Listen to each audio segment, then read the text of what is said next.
हम क्या इसका बदला चुकाएंगे, क्या देंगे? राजा जनक गिर पड़े गुरु के चरणों पे।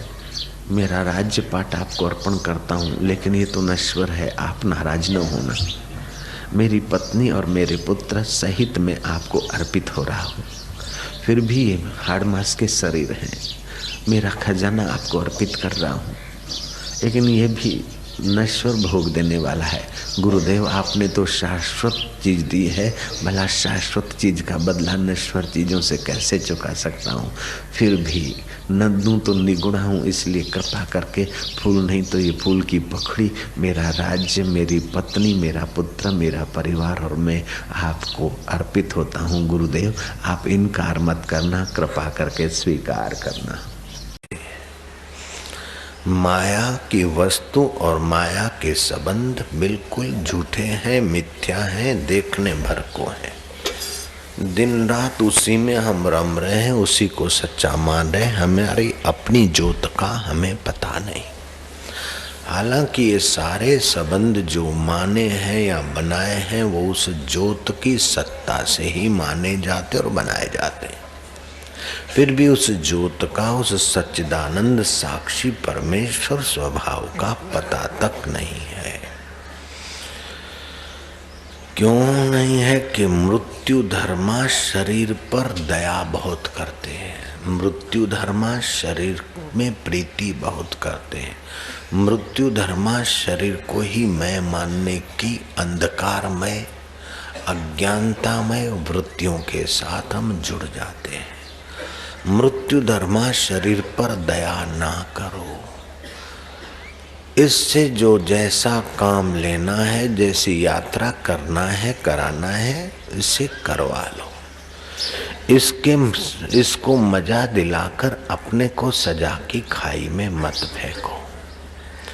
ज्योत से ज्योत जगाओ। भगवान कहते हैं ज्योतिषाम अपि तद ज्योति तमसा परमुच्यते। वो मैं आत्मा ज्योतियों का ज्योति हूँ। सूरज, चंदा, अग्नि ज्योति है, लेकिन उसको देखने के लिए नेत्र ज्योति है। नेत्र ज्योति ठीक देखती कि नहीं देखती, उसको जानने के लिए मन ज्योति है। ऐसे ही शब्द ज्योति है। आवाज किसका है? फलाने का है। किधर से आ रहा है? उधर से आ रहा है। शब्द ज्योति। रसना में रस ज्योति है, खट्टा है, खारा है, तुरा है, मीठा है। नासिका में गंध ज्योति है। ये सारी ज्योतियां मन ज्योति से प्रकाशित होती हैं और इन्हीं ज्योतियों के द्वारा बाहर की वस्तुओं की पहचान होती है। सभी करण बदलने पर भी जो आत्म ज्योति नहीं बदलती, सभी अवस्थाओं के बदलने पर भी आत्म ज्योति नहीं बदलती। उस ज्योत में जगे हुए पुरुषों को आत्म साक्षात्कारी कहा जाता है। जाती है ज्योत से ज्योत जगाओ सतगुरु, मेरा अंतर तिमिर मिटाओ। भीतर का अज्ञान, बाहर का अंधेरा तो सूरज रोज मिटाता है।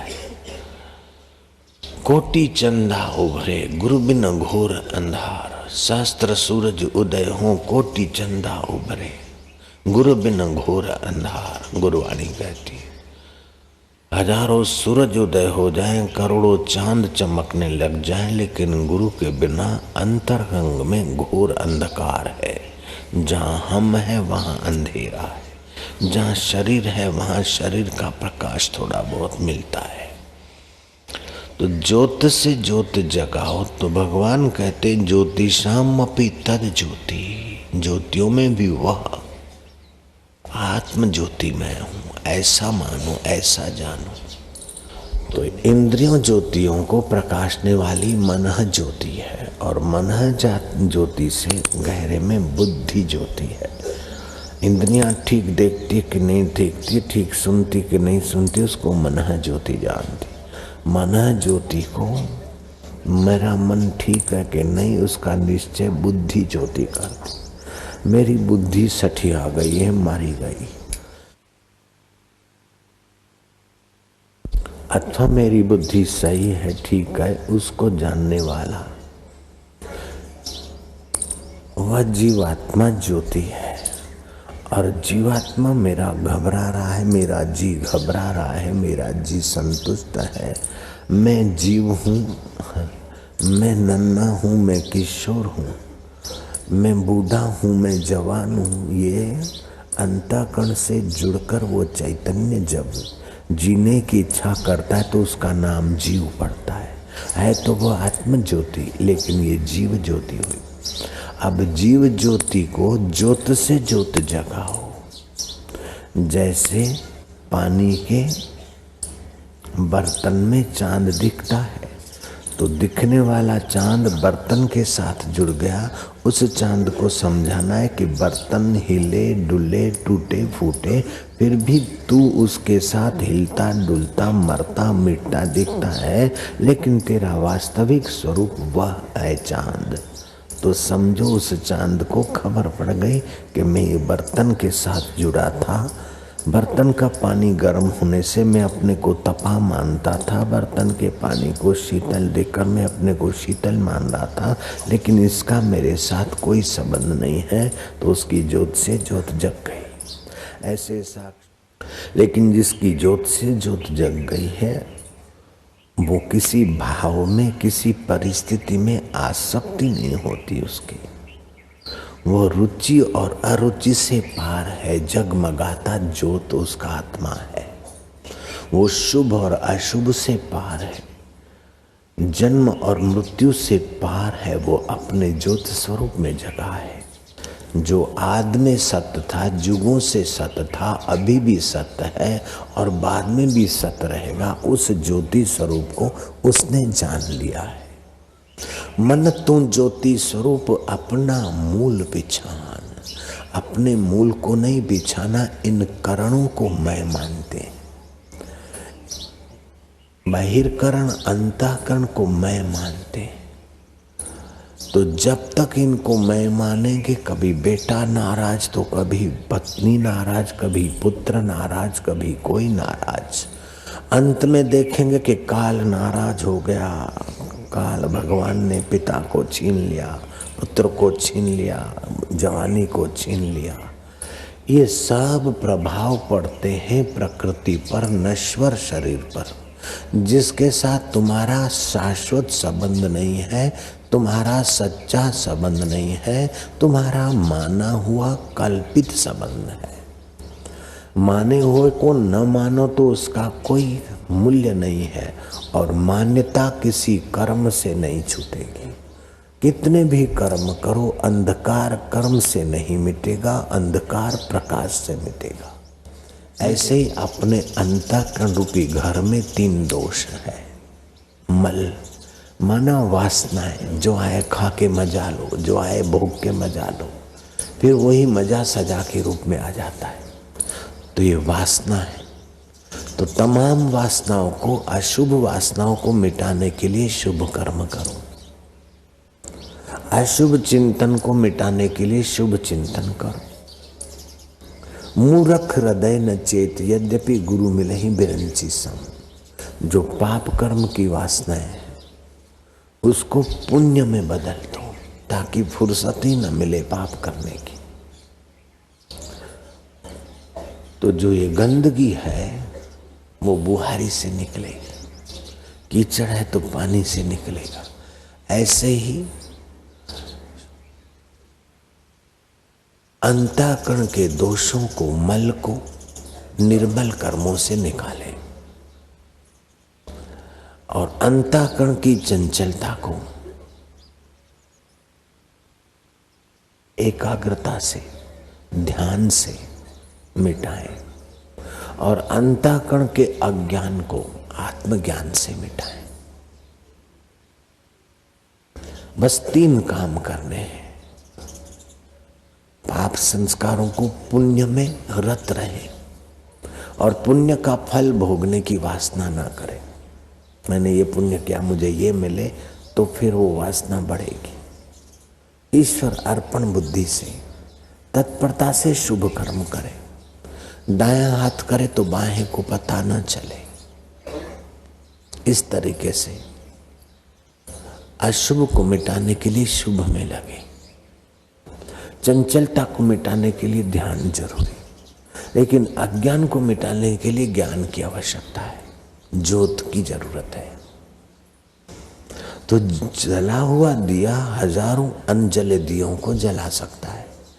जले हुए दिए का कुछ नहीं बिगड़ता और अनजले दियों को जगमगाने का अवसर आता है। बाहर के दिए तो एक बार जगमगाए, फिर हवा लगी या तेल खत्म हुआ तो बुझ जाते, लेकिन ये आत्म ज्योत एक बार जगती है तो मौत का बाप भी उसे नहीं मिटा सकता। ज्योत से ज्योत जगा। जो आपके साथ पहले वस्तुएं नहीं थी, व्यक्ति नहीं थे, शरीर नहीं था, एक दिन आएगा तो वो सब नहीं हो जाएंगे। फिर भी जो पहले था वो अभी भी है और सब नहीं होने के बाद भी रहेगा। उसी को बोलते परमात्मा, उसी को बोलते आत्मा। इतना सरल है वो प्यारा। राजा भोज ऐसे ऐसे लोगों को राज दरबार में, मंत्रिमंडल तो बाद में, पहले संत मंडल होता था राज दरबार। कवि कालिदास, कवि दंडी और दूसरे कई विद्वान धर्मान।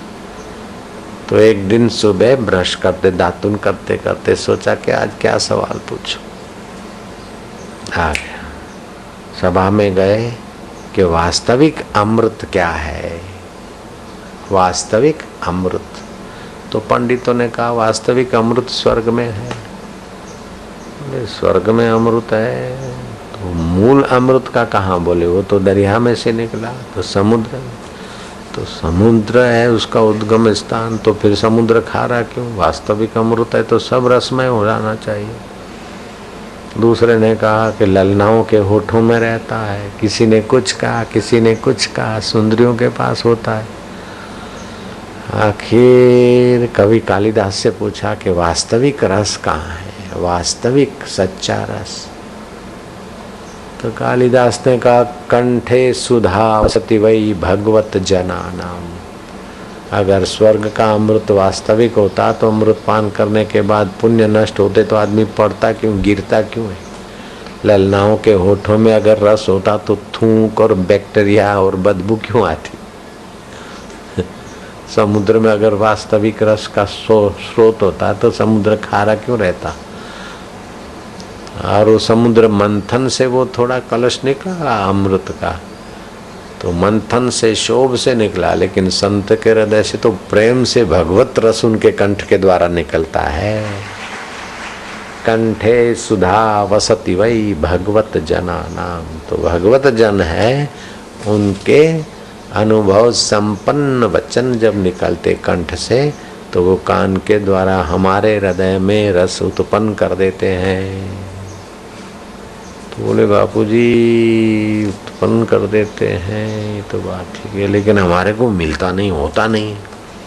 होता नहीं तो कुसंग बहुत लंबा है, सत्संग थोड़ा समय है। ग्रेजुएट होने में कितना मेहनत किया तो विकारी रस मिलता, और शाश्वत रस के लिए उतना मेहनत तो नहीं किया, तभी भी 1 महीने में कितना सारा मिल गया, सब भूल गए।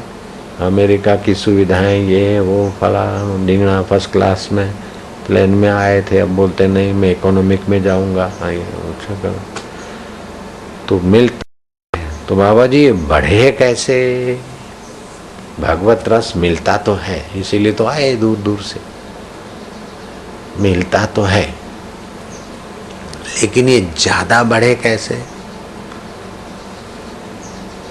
और बापू जी मिलता है इधर, फिर वहां जाते ना तो फिर नहीं मिलता है, ठूस हो जाते हैं। तो पामर प्रमाद रस और विषय रस को महत्व देते हैं, इसलिए भगवत रस की सुरक्षा नहीं होती। जैसे खेती को महत्व नहीं देते हैं तो पौधों की सुरक्षा नहीं होती, तो पौधे मुरझा जाते हैं। खेती फलती फूलती, फल लगे तब तक, बड़े पेड़ हो तब तक ध्यान रखना पड़ता है ना। ऐसे ही भगवत रस में बड़ी निष्ठा, बड़ी स्थिति हो तब तक उसकी सुरक्षा करनी चाहिए। इतना तो वो नवविवाहिता भी जानती है कि मुझे 8वां महीना है, 9वां महीना है, तो संभल संभल के कदम रखती है। अगर उछल कूद करे तो गर्भपात हो सकता है। तो वो क्यों संभल के कदम रखती है कि बच्चे को, बालक को जन्म देगी। तो ऐसे ही साधक भी संभल संभल के व्यवहार करे, संभल संभल के खान पान, बातचीत, हाथ मिलाना, दोस्ती संभल संभल के करे, हल्के वाइब्रेशन अपने में ना भरे। तो स्थूल शरीर के भी वाइब्रेशन होते हैं और उससे ज्यादा आभा मंडल सूक्ष्म शरीर का होता है। अभी वो वाइब्रेशन डॉलर के बिना कैसे चलेगा, अच्छी गाड़ी के बिना कैसे चलेगा, ऐसा कैसे? अरे तेरे आनंद स्वरूप, रस स्वरूप के बिना नहीं चलेगा। तुम वास्तविक में रस स्वरूप हो, अमृत स्वरूप हो, ज्ञान स्वरूप हो, माधुर्य स्वरूप हो, आनंद स्वरूप हो। ये डॉलर की ऐसी तैसी, रुपए पैसों की ऐसी तैसी, शरीर की ऐसी तैसी हो जाए, फिर भी तुम्हारा आनंद स्वरूप परमेश्वर शाश्वत है, ये तुमको पता नहीं है। और तो तुलसीदास जी ने कहा, सुमति कुमति सब के उर रहे, अच्छाई और बुराई के संस्कार, अर्थात प्रमाद रस, विषय भोग रस और भगवत रस के संस्कार सभी के अंदर है। क्योंकि भगवत सत्ता भी है, तो सब चाहते कि सदा सुखी रहूं और बिना मेहनत के सुखी रहूं। तो बिना मेहनत के और सदा तो भगवत रस है, बाकी तो मेहनत से ही है। तो वो जो बाहर का इंद्रियों का रस है वो प्रमाद रस और विषय रस है। अंतःकरण में जो भगवत रस है, तो रमन महर्षि से किसी ने पूछा कि जब वो भगवत रस क्यों नहीं आता है, शाश्वती समझते, तो फिर उसमें लगता मन क्यों नहीं? तो बोले, पीत्वा मोहमय मदिरा संसार भूत्वा उन्मता।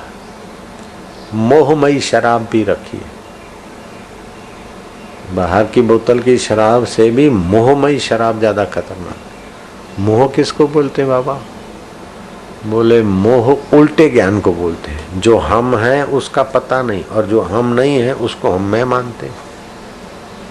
हम हैं अमर चैतन्य रस स्वरूप आत्मा, लेकिन मानते मरने वाले शरीर को मैं, और अपने सुखापन मानते हैं कि ये मिल जाए तो सुखी हो जाऊं, मैं तो अकेला हूँ, किसको अपने दिल का हाल सुनाऊंगा? कोई सुनकर क्या दे देगा, क्या ले लेगा? तू अकेला नहीं, तू अनेकों के अंतःकरण में है और अभी भी इतने शरीर में नहीं है, व्यापक है, लेकिन ये पता नहीं, उल्टा ज्ञान है।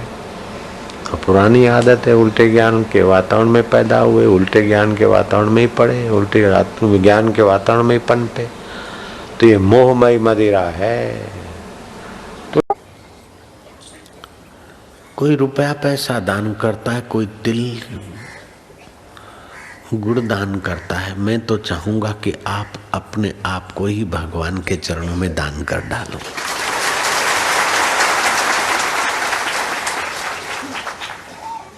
मेरा तू जीवत्व ही ले ले, मेरा तू अहम ही ले ले, मेरा जो कुछ है तू सब ले ले।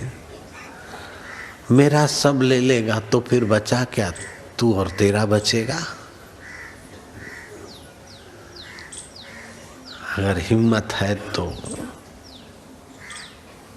वह भी बढ़िया काम है। जिसको आज तक मैं और मेरा मानते थे वो ईश्वर को अर्पण करें तो फिर बचेगा क्या? ईश्वर ही तो बचेंगे। जब तक प्रेमास्पद को प्रेम करने की पीड़ा नहीं जगती तब तक जगत की आसक्ति नहीं मिटती। जब तक अपने आप को जानने की पीड़ा नहीं होती तब तक जगत की आसक्ति नहीं मिटती। जब तक किसी के काम आने की पीड़ा नहीं जगती तब तक आसक्ति नहीं मिटती, और जब तक आसक्ति नहीं मिटती तब तक ये सुख दुख के थपेड़े नहीं मिटते।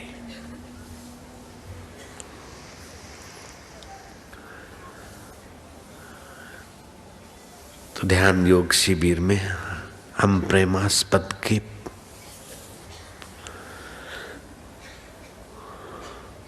प्रेम पात्र बने, इसलिए हम उनका ध्यान करते, उन्हें प्रेम करते हैं। ध्यान योग शिविर में हम अपने को जाने इसलिए जिज्ञासा की बात करते और अपन कौन है उसकी चर्चा करते। और इस शिविर में अथवा सत्संगों में अपने दुख में रोने वाले तू मुस्कुराना सीख ले, औरों के दुख दर्द में आंसू बहाना सीख ले, इस प्रकार की बातें कहकर हम जगत के काम आने की कोशिश करते हैं। ये 3 कार्य जो हैं वो हमें सुख दुख के थपेड़ों से पार करने में सहायक है। जगत के काम आने की कोशिश, प्रेमास्पद के प्रेम के पात्र बनने की कोशिश और अपने असली स्वरूप को जानने की कोशिश। ये 3 चीजें जितनी प्रगाढ़ होगी उतने सुख दुख की थप्पड़ें कम लगेगी। अगर ये 3 चीजें पूरी हो गई तो आप पूर्ण पुरुष हो गए। आपने पूर्णता का प्रसाद पा लिया। जितना जितना आप औरों के काम आते उतनी उतनी आपकी योग्यता निखरती। फिर भले ने 7वीं पढ़े हूँ, अमरापुर के बापू मेहसाणा डेयरी के अभी तक वो चेयरमैन है, आके बैठे। किसी के काम आते तो फिर मैं कौन हूँ ये जिज्ञासा भी जगेगी, प्रेमास्पद को पाने की प्रीति भी जगेगी, प्रेम पात्र बनने की भी प्रीति होगी। जैसे चादर का एक छेड़ा पकड़ा तो 3 छेड़े और आ जाएंगे, ऐसे ही या तो किसी के काम आओ तब भी प्रेमास्पद के प्रेम पात्र बनने की रुचि होगी। प्रेम पात्र बनने तो किसी के काम आओगे। जो भक्त है मंदिर में जाते तो गरीब गुरबों के लिए भी उनके हृदय में हो जाता है। जो अपने को जानने के रास्ते आते हैं वे भी कुछ न कुछ सत्कार्य करने लगते हैं। तो इन 3 चीजों को हम बढ़ाएं, सम्यक क्रांति संक्रांति लाएं, अपने को जानने की इच्छा करें, लें दें खाएं पिएं, लेकिन पूछें अपने को आखिर मैं कौन हूँ। ध्यान करें तो अपने को पूछे मैं कौन हूँ, मैं कौन हूँ, मैं कौन हूँ, मैं कौन हूँ। बस मैं फलाना भाई हूँ, ये तो शरीर का नाम है। हमें चौधरी छे, जाडू खातू मारू वालू, ये तो शरीरનું છે। હું કોણ છું? और वो प्रेमा भक्ति कैसे मिले, प्रेम पात्र का प्रेम कैसे मिले। तो प्रेम पात्र के आज्ञा आदेश के अनुसार चलते हो तो प्रेम का एहसास होता है। प्रेमी जनों का संग करते भगवत प्रेम में छके हुए लोगों का तो प्रेम उभरता है। आज के दिन जो भी शिष्य अपने सतगुरु रूपी व्यास आत्मवेता सतगुरुओं का जो आदर पूजन करेगा उसको वर्ष भर के पुनित कर्म करने का फल होगा। करोड़ों जन्म के यज्ञ तप पुण्य तभी सफल होते हैं जब गुरु माना वह, गु माना अंधकार, रु माना प्रकाश, अविद्या अंधकार को मिटाकर आत्म प्रकाश में ले चले, उसे गुरु कहते हैं। तो जैसे बालक केजी से लेकर पीएचडी होता है धीरे धीरे, ऐसे ही गुरुओं के संग से हमारे कई अज्ञान जनित संस्कार मिटते रहते हैं, ज्ञान जनित संस्कार पढ़ते रहते हैं। धीरे धीरे पुण्य ज्ञान बढ़ते बढ़ते बढ़ते बढ़ते आदमी वहीं पहुंच जाता है जहां से फिर पुनरागमन नहीं होता है। जो हमारी बिखरी हुई वृत्तियों को, बिखरी हुई एनर्जी को, बिखरी हुई चेतना को व्यवस्थित करके हमें परम पद पर पहुंचाने की सलाह मार्गदर्शन देव से व्यास के।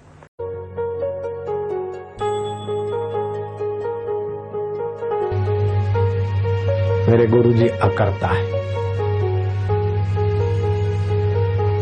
मेरे गुरुजी महाकर्ता है, क्यों सभी के हृदय में बैठकर कर्म वही कर रहे। महाभुक्ता है। तो हम आपके पास आए सब दुखों से छूटने और परम पद की प्राप्ति करने का। आप ही मार्ग बताएंगे।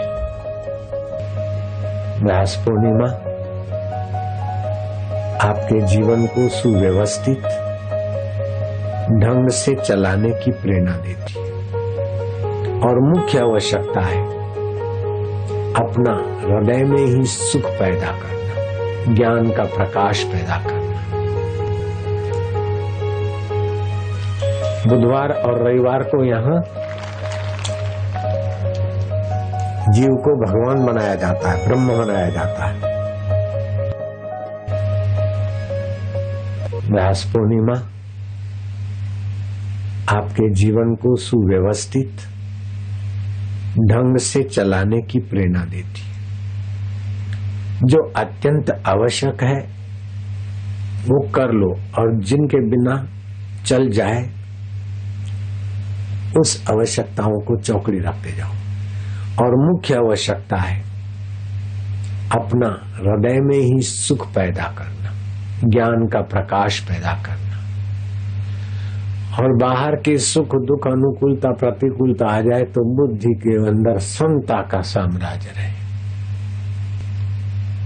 योग कई प्रकार के हैं, हठ योग, लय योग, नादानुसंधान योग, कुंडली योग, पतंजलि योग, महायोग, पूर्ण योग, परम योग, कई योग।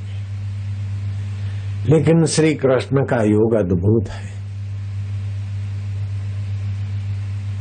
योग कर्मसु कौशलम समत्व योगम उच्यते। आपके पास दुख ना आए ये कृष्ण नहीं चाहते, हम नहीं चाहते, लेकिन आप दुख में दुखी न हो ये भगवान कृष्ण भी चाहते, हम भी चाहते। जीवन में कठिनाई प्रतिकूलता ना आए ऐसी बात कृष्ण नहीं कहते, हम भी नहीं कहते। कठिनाई और प्रतिकूलता आए लेकिन आप उस कठिनाई और प्रतिकूलता में दबो नहीं। कठिनाई और प्रतिकूलता को साधन बनाकर उन पर पैर रख के आप ऊंची यात्रा में पहुंचो।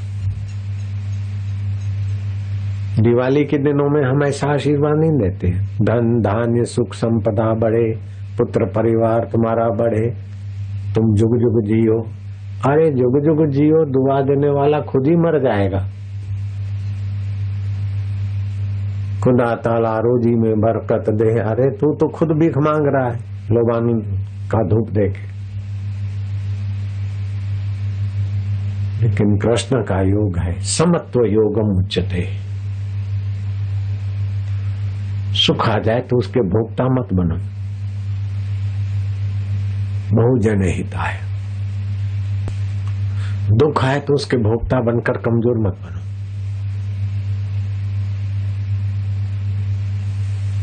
दुखालय संसार से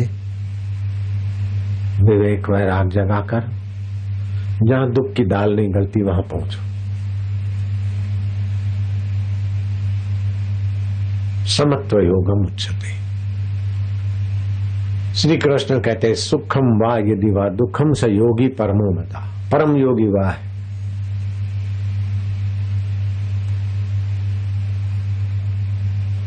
जो दुख को भी बीतने वाला और सुख को भी बीतने वाला समझकर अभीत आत्मा में टिक जाता है।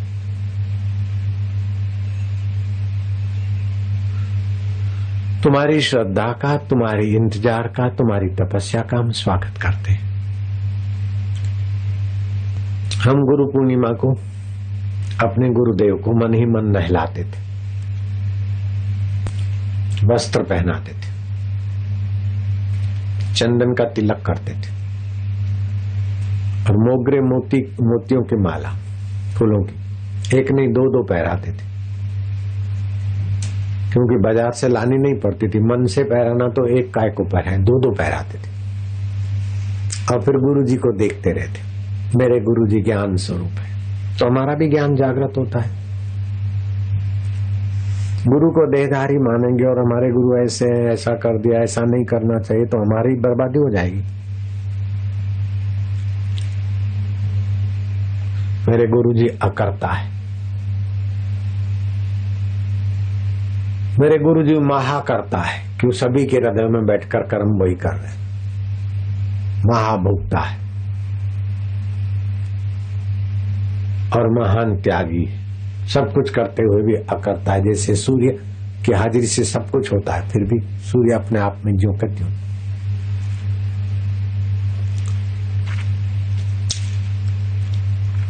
ऐसे ही मेरे गुरुदेव का मन, इंद्रियां, ये वो शरीर सब कुछ करते हुए भी हमारे गुरु तत्व जो कहते हो, मैं प्रीतिपूर्वक गुरु को देखता।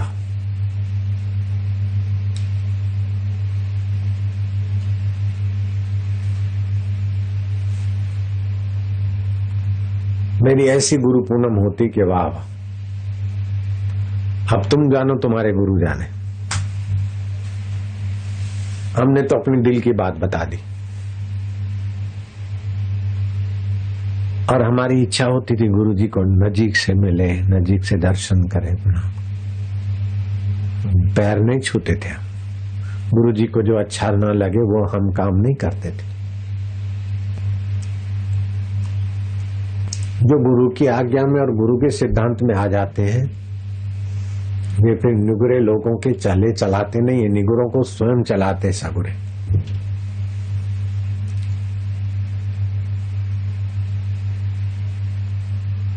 आश्रम में एकांत था और कोई बड़ा अधिकारी आ गया था सरकारी, देखा वेरी नाइस, बहुत अच्छा जगह है बहुत, लेकिन इधर कोई प्रवृत्ति नहीं होती। ऐसा 2-4 बार उसने बोला।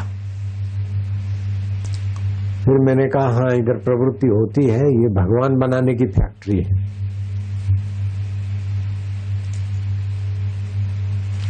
बुधवार और रविवार को यहाँ जीव को भगवान बनाया जाता है, ब्रह्म बनाया जाता है। यहाँ की प्रवृत्ति देखने में साधारण दिखती है, लेकिन जहां यहाँ जो होता है वो तो जो आते हैं अनुभव करते हैं उनको पता।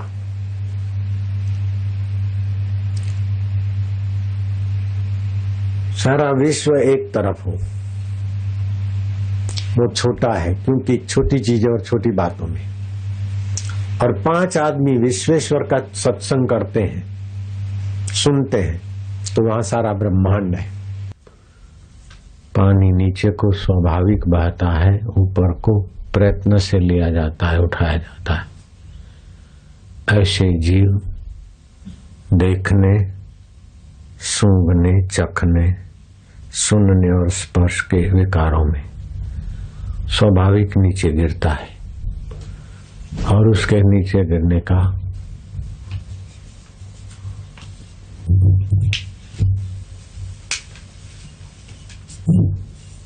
कोई अंत नहीं है।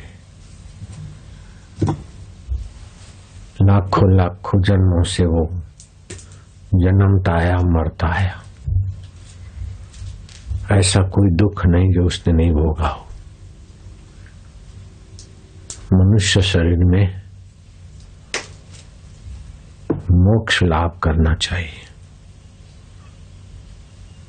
तो हम आपके पास आए सब दुखों से छूटने और परम पद की प्राप्ति करने का। आप ही मार्ग बताएंगे।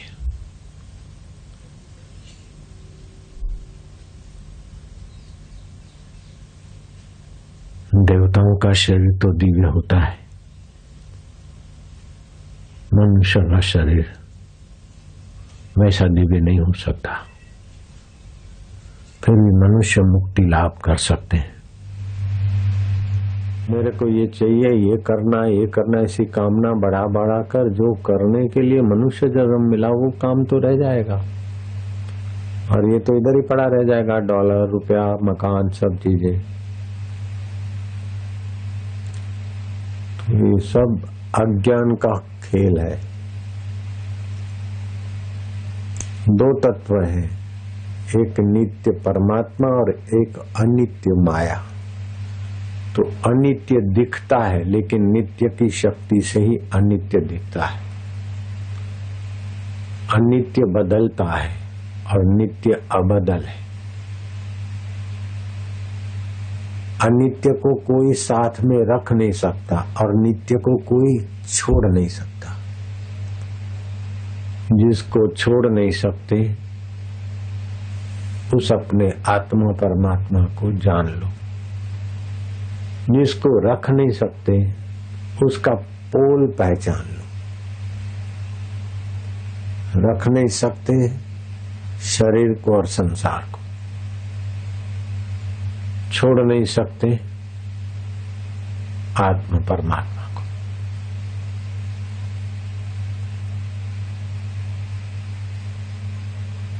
अगले जन्म का क्या रखा है, बचपन का क्या रखा तुमने,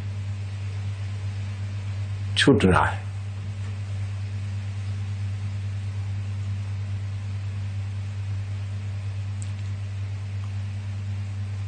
ये शरीर भी छूट जाएगा, लेकिन अछूट वो आनंद स्वरूप, चैतन्य स्वरूप, ज्ञान स्वरूप, परमेश्वर। ओम नमो भगवते वासुदेवाय। उन पांचों शरीरों ज्ञान मनुष्य की मति में ही जागृत होता है, गुरु कृपा से, शास्त्र कृपा से, ईश्वर कृपा से। इसलिए कहते या परिंत जीवेत त्रयो वंद्या, जब तक जान जी में जान है तीनों का आदर करो। ईश्वरो गुरु वेदांतोश्च, ईश्वर का आदर करो कि हमें मनुष्य तन दिया है जिसमें हम अपने ईश्वर स्वभाव को जान सकते हैं। गुरु ईश्वर तो कृपा करके तन दिया, लेकिन ईश्वर के दिए हुए तन में अगर गुरु जी का सानिध्य और सत्संग नहीं होता तो मन माना कुछ का कुछ करते करते कोई छोटी मोटी स्थिति में ही अपने को मानते कि हम तो बड़े पहुंच गए। और वेदांत शास्त्र नहीं होता तो ईश्वर का आत्मा और तुम्हारा आत्मा वास्तविक में एक ही है, ऐसा ज्ञान नहीं हो सकता। जैसे घड़े का आकाश और महाकाश एक ही है, तरंग का पानी और सरोवर का पानी एक ही है, ऐसे अंतःकरण में आया हुआ चैतन्य और व्यापक ब्रह्मांडों में चैतन्य एक ही। अनन्य उपाय साधत्व महाविश्वास पूर्वकम। अनन्य को पाना है तो थोड़े से विश्वास से काम नहीं चलेगा, महान को पाना है तो महान विश्वास। रामानुजाचार्य कहते हैं अनन्य विश्वास, वल्लभाचार्य कहते हैं स्नेही भक्ति, स्नेह करते जाओ अपने इष्ट देव को, अपने गुरु मंत्र को, अपने साधन को। महात्म्य ज्ञान समझो, महात्म्य ज्ञान पूर्वक उसमें सर्वतो अधिक महत्व बुद्धि दो। एक झोपड़े वाली माई नाक बहने वाले बेटे को अपना मानती तो प्यारा लगता है, बूढ़ा आदमी शरीर को अपना मानता है तो प्यारा लगता है, झोपड़े वाला झोपड़े को अपना मानता है तो प्यारा लगता है। तो क्या भगवान और गुरु मंत्र कोई दूसरे का है कि आपका है? कोई बड़ा प्राचीन काल में धर्म उपदेशक रहा, लेकिन शास्त्र पढ़ के अपनी मति गति से धर्म का अर्थ करके पूजवाता रहा, पैसे कमाता रहा, सुख भोगता रहा, साथ में थोड़ा बहुत साधन करता रहा होगा। मरने के बाद मुक्ति तो उन्हीं को मिलती है जो वैदिक धर्म के अनुसार आत्मा परमात्मा को पहचानते। लोगों के आगे बड़ा हो जाने से मुक्ति का कोई संबंध नहीं। लोकेश्वर में प्रीति ही मोक्ष का मूल कुंजी है। जगत में प्रीति दुखों की परंपरा है और भगवान में प्रीति परम सुख की परंपरा है। तो थोड़ा बहुत साधन भजन करने के बाद व्यक्ति अगर प्रसिद्ध होता है या बोलता है तो उसका प्रभाव, आकर्षणीय शक्ति आदि विकसित होते, तो फिर वो उसी प्रभाव में लगे रहे। मरकर यक्ष हुए, कुछ योग की सिद्धियां रही होगी। एक सरोवर के अधिष्ठाता यक्ष बनकर रहे। पांडव प्यास से छटपटाए, कहीं पानी न मिला, खूब भटकते भटकते सरोवर के नजीक गए। यक्ष ने गैबी आवाज में कहा कि खबरदार, ये मधुर जल का मैं अधिष्ठाता हूं। अब उनका तो प्राण कंठ में आ रहा है, लड़खड़ा रहे हैं कि ये पानी देख के अब रुकना मुश्किल है। एक भाई ने पानी देखकर उसके प्रश्न का उत्तर क्या दें, पहले पानी पी ले। एक भाई गया, पानी का घूंट भरा, मर गया वहीं। दूसरा, तीसरा, चौथा, चारों भाई ढेर हो गए। आखिर महाराज युधिष्ठिर ने देखा कि चारों जिस दिशा गए लौटे नहीं। देखा तो चारों के चार ढेर होके पड़े। चलो पानी पी लूं, फिर इनकी चेतना लाऊं क्या है। युधिष्ठिर सावधान, तुम्हारे भाइयों की जैसी दशा हुई तुम्हारी भी हो जाएगी। पहले मेरे सवाल का जवाब दो, बाद में अमृत तुल्य जल पियोगे और तुम्हारे भाई भी जिंदे हो जाएंगे। अगर मेरे सवाल का जवाब नहीं मिला और ऐसे ही तुमने पानी पिया तो 4 की जगह पर 5 तुम भी ढेरी हो जाओगे। यक्ष ने कहा कि मेरे प्रश्न है। धर्मात्मा युधिष्ठिर ने कहा कि यक्षराज बोलिए।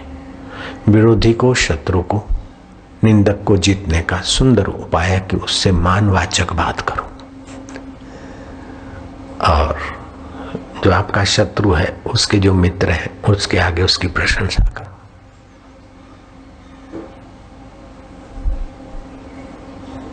कब तक भिड़ते रहोगे?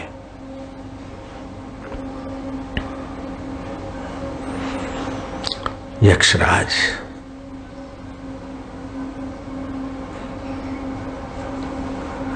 आप बुद्धिमान है, सामर्थ्यवान है, फिर भी मुझे अवसर दे रहे हैं। यथा योग्य मैं आपकी सेवा का प्रयत्न करूंगा।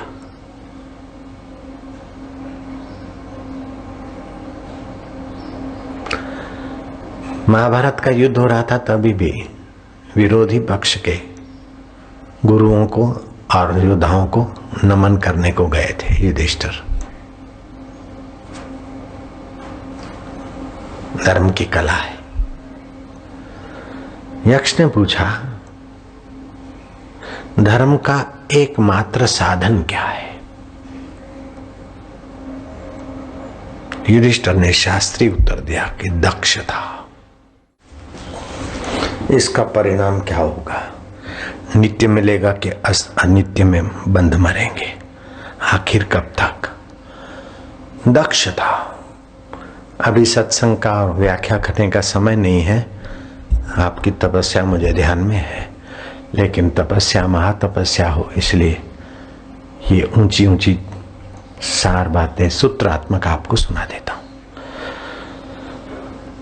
धर्म का एकमात्र साधन है दक्षता।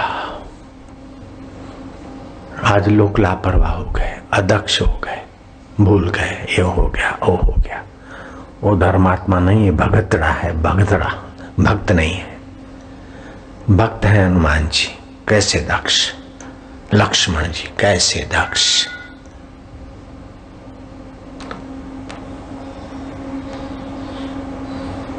जिसने ये रिंग किया है खोज लो और उनके नाम लिख के मेरे पास ले आना, दोनों बार की रिंग करने वालों को।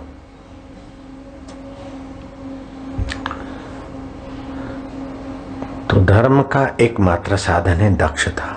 बोले यश प्राप्ति का साधन क्या है?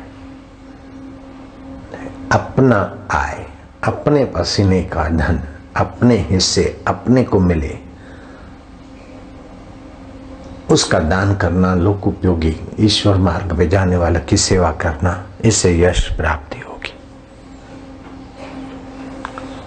स्वर्ग प्राप्ति का साधन क्या है? बोले सत्य का आचरण सीधा स्वर्ग का द्वार है, और यहां भी स्वर्गीय सुख, स्वर्गीय सामर्थ्य रहेगा।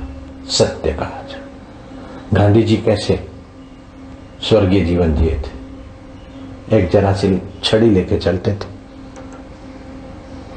एंग्लो इंडियन लोगों ने शोषण करना चाहा किसानों का। इनको पता चला, इन्होंने आंदोलन चलाया।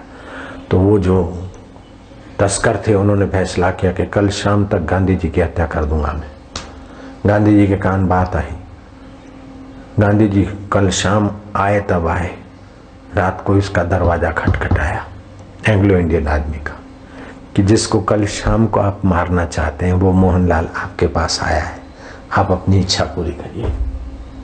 वो पानी पानी हो गया, माफी मांग ली। सत्य में बल होता है, किसी के प्रति द्वेष न करना कितनी ऊंची बात है। स्वर्ग प्राप्ति का साधन है सत्य।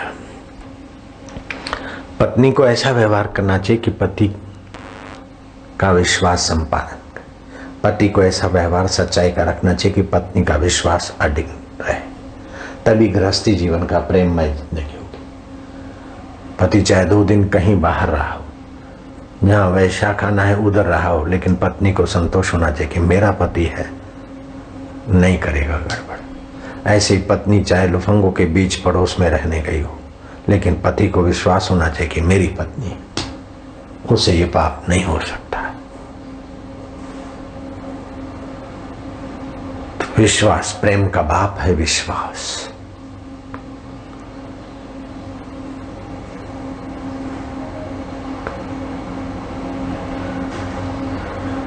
सुख का मूल क्या है? सुख का मूल है शील। शील माना किसी का अहित न सोचना, न करना। फिर कभी जरूरत पड़ती है तो अपने शरीर के फोड़े का ऑपरेशन भी कर देते हैं या दबोच देते हैं, लेकिन पैर का अहित नहीं चाहते। अपने गाल पे कभी कभी मच्छर बैठता है तो थप्पड़ ठोक देते हैं। ऐसे बेटे को या अपने स्नेहियों को या अपने अधीन जो है उनको डांटना पड़ता है या कुछ करना पड़ता है, लेकिन उनके मंगल की भावना से। ये शील है। जिसके पास शील का सद्गुण है वो जहां जाएगा विजयी हो जाएगा, सफल हो जाएगा, रिद्धि सिद्धि उसके दासी बनने लग जाएगी। सर्वोत्तम लाभ क्या है? आरोग्य सर्वोत्तम लाभ है। अब ये मौसम है, इसमें तीनों दोष उभरे हैं, वात पित्त कफ। थोड़ा सा भी ज्यादा खाया वायु हो जाएगा। अच्छा, मिर्च मसाला खाए तो पित्त हो जाएगा, फला खाया तो कफ हो जाएगा, खे खे करेंगे। बारिश पड़ती है, धरती की बाष्प निकलती है, वातावरण अभी दूषित है, अभी थोड़ा कम खाए, सुपाच्य खाए। और इस चतुर्मास में तो कृष्ण पक्ष की और शुक्ल पक्ष की दोनों एकादशी करने का आदेश है शास्त्रों का। बाकी की कृष्ण पक्ष की न करे गृहस्थी, केवल शुक्ल पक्ष की करे। महीने में एक एकादशी शुक्ल पक्ष की, लेकिन चतुर्मास में दोनों करे, क्योंकि सूर्य के किरण कम पड़ते हैं, पाचन कमजोर होता है। इन दिनों में अगर थोड़ा भी ठास के खाया तो दूसरे दिन थका थका रहेगा, फिर भी खाया तो तीसरे चौथे दिन बुखार आएगा। तो इसका उपाय एक ही है कि उपवास, हल्का खुराक। कफ है तो चने का उपयोग करो, पित्त है तो दूध का उपयोग करो, मिश्री का उपयोग करो, और भी कई चीजें हैं। वायु है तो फिर घी का, मालिश का उपयोग करो। स्वास्थ्य को सबसे अधिक लाभ क्या है? सर्वोत्तम लाभ आरोग्य। सर्वोत्तम सुख क्या है? अपने आत्मा में संतुष्ट रहना। इसके पास ये है, इसके पास इतने चेले हैं, इसके पास इतने आश्रम है, मेरे कम है, दुखी रहेगा। इनके पास जो है वो उसके गहराई में तो मैं ही हूं। ये धनी है तो अपने को उसका आत्मा समझ के मजा लो। ये बड़ा साहब है, मिनिस्टर है, प्राइम मिनिस्टर है, तो प्राइम मिनिस्टर की गहराई में तो मैं ही हूँ। और मानंद, प्राइम मिनिस्टर मुझे नहीं बनाना है, मैं बना दूं। मैं ही तो बनाता हूँ प्राइम मिनिस्टर। मैं माना आत्मा, अपने को आत्मा मानो। मैं ही तो बनाता हूँ साधु महापुरुष। मैं वो परमात्मा का सनातन सपूत हूँ। ऐसे अपने आत्मा में संतुष्ट हो जाइए। अगर आम आदमी है तो बोले हम ही तो बनाते हैं प्राइम मिनिस्टर को, पब्लिक है, हम हमारे बनाए हुए हैं। ऐसा करके मजा लो, लेकिन उनको देखकर ईर्ष्या ना करो, द्वेष ना करो। द्वेष से आपकी शक्ति क्षीण हो जाती है। और आखिर कब तक? सेठ बन गए, प्राइम मिनिस्टर बन गए, अमुक बन गए, आखिर कब तक? ये तन तो खाक में मिलेगा। जिसको मौत नहीं छू सकती वो आत्मा का ज्ञान और ध्यान और विचार करके आत्म संतोष पालो, वो सर्वोत्तम सुखी होगा। गुरु पूनम का महापर्व सर्वोत्तम सुख के द्वार खोलने के लिए होता है। गुरु पूनम से चतुर्मास शुरू हो जाता है। देवजगी एकादश, देव शनि एकादशी से देवजगी एकादशी कार्तिक महीने तक चतुर्मास होता है। ये 4 मास आध्यात्मिक खजाना भरने के लिए होते हैं। व्रत, नियम, ध्यान, मौन, जप, आप लोग ऐसा करना। सर्वोत्तम सुख क्या है? संतोष। धर्म से बढ़कर क्या है? सभी धर्मों से बढ़कर क्या है? कैसा सवाल पूछा है यक्ष। साधारण आदमी नहीं था, अगले जन्म का बड़ा पंडित रहा होगा। सर्वोत्तम धर्म क्या है? युधिष्ठिर ने कहा सर्वोत्तम धर्म है उदारता। उदारता। कई धनी होते लेकिन महाकंगाल, और कई गरीब होते हैं महाधनवान। मन नहीं करता दान पुण्य करे। जो छोड़ के मरना है उसके द्वारा महाधर्म की प्राप्ति हो रही है, नहीं, वहां से भी हड़प करने की बुद्धि। महाकंगले होते हुए लोग, अरे भाई आप तो आश्रम के लिए, हम क्या कमाएंगे, लेकिन वो दूसरे ग्राहक को देते उससे भी ज्यादा ठोक लिया भगत समझ के। ऐसे कंजूस लोग होते।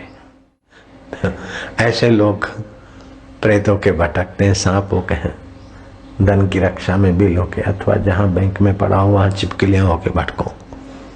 मुसोलिनी अभी तक प्रेतों के भटक रहा है। 1942 2002 60 साल हो गए।